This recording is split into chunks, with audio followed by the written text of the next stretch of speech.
people. So I did it.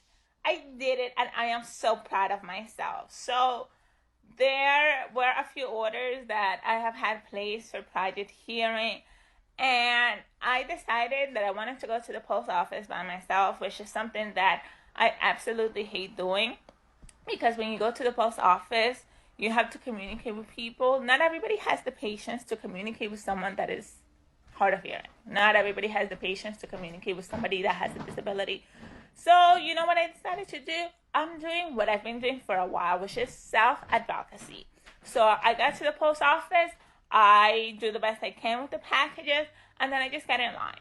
And when I get to the post persons, are they cashiers or something? I was just like, excuse me, I have a hearing disability. I'm going to need you to speak loudly and clearly so that I can hear you better.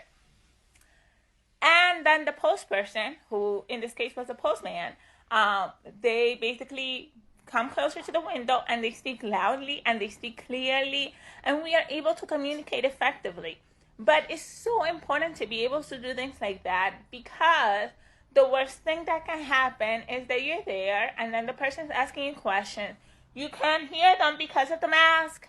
You're struggling, and then the person's like, Joe, what is this person's problem? Are they drunk? Are they under the influence? Like, what's wrong with them? So advocate for yourself. Ask for the things you need.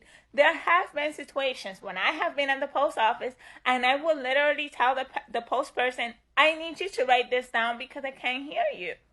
It's hard.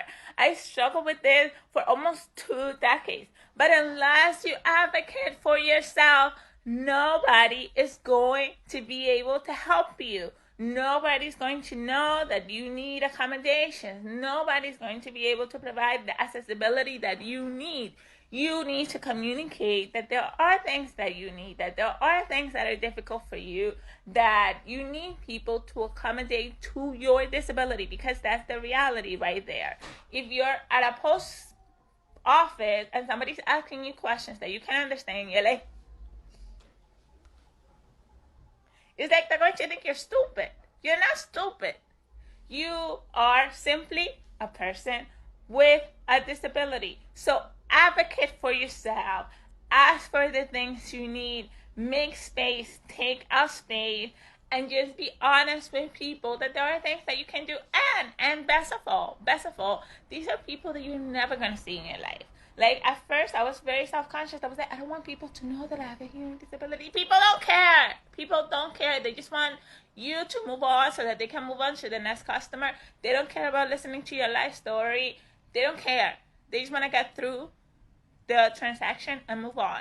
So make it easier for them. Tell them what you need and move on with your life.